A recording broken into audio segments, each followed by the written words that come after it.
Rochelle, you met Jared Fogle back in 2007. You were a reporter, and you say that he made some remarks to you that triggered you to actually go to the authorities. What happened? The remarks that he made to me were really just off the cuff, and he told me that he thought that middle school girls were so hot. And this just came out of nowhere?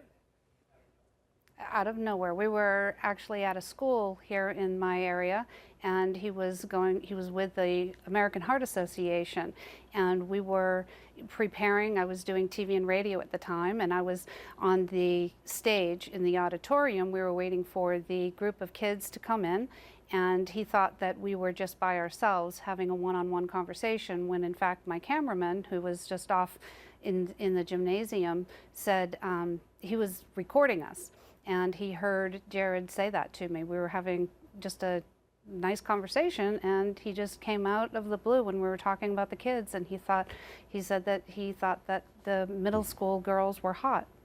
Did you say anything to him, or I mean, I don't even know what one would say. Well, I was in shock, and I actually was questioning, did I really just hear what I think I heard?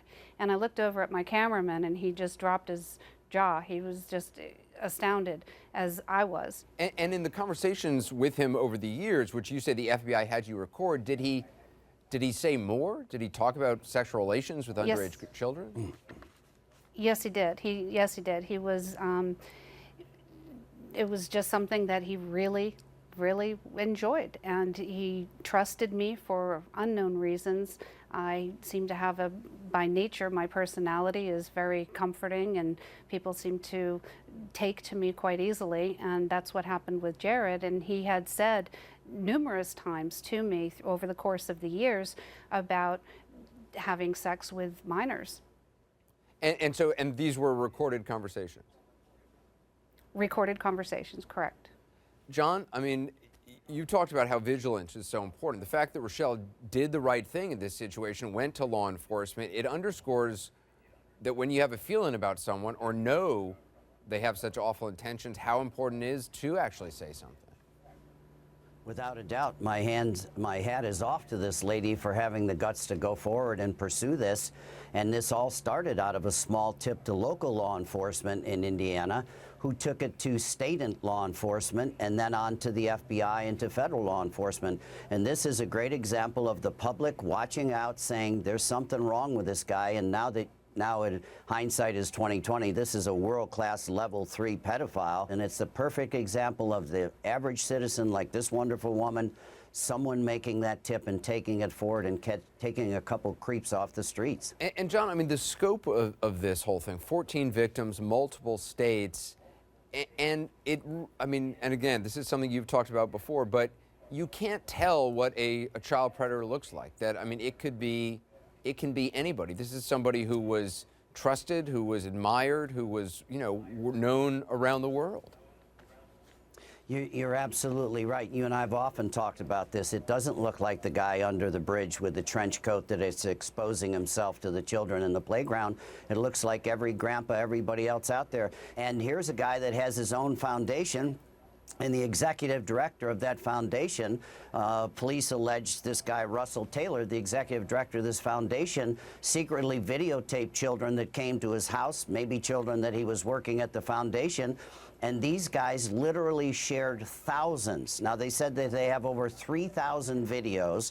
They shared thousands of pictures of children, either Jared molested or that this guy secretly videotaped in his home or motel rooms where he was with children, maybe children that were being helped by this foundation. We don't know that yet. But, they just look like everybody else, and you really have to have your radar up. Rochelle, Jared Fogle actually talked to you about putting cameras in your child's bedroom?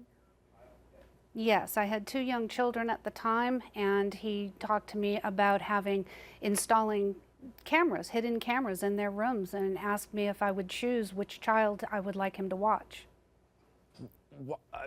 I mean, why did he even think that would be something? I mean, that's just unbelievable. It is unbelievable. You have to understand that during the time that I had with the FBI, I had to play a role. I had to play a certain part in order for Jared to be able to trust me further and talk further into detail. So you made him comfortable enough that he would just continue to reveal himself. That's correct. Think about this, Anderson. He never once thought about his family, his 2 children, never once thought about his job and that he was a spokesperson for a big product. Never once worried about that. He was so confident that he'd never get caught, so arrogant, so remorseless, that he bragged to this wonderful lady who outed him.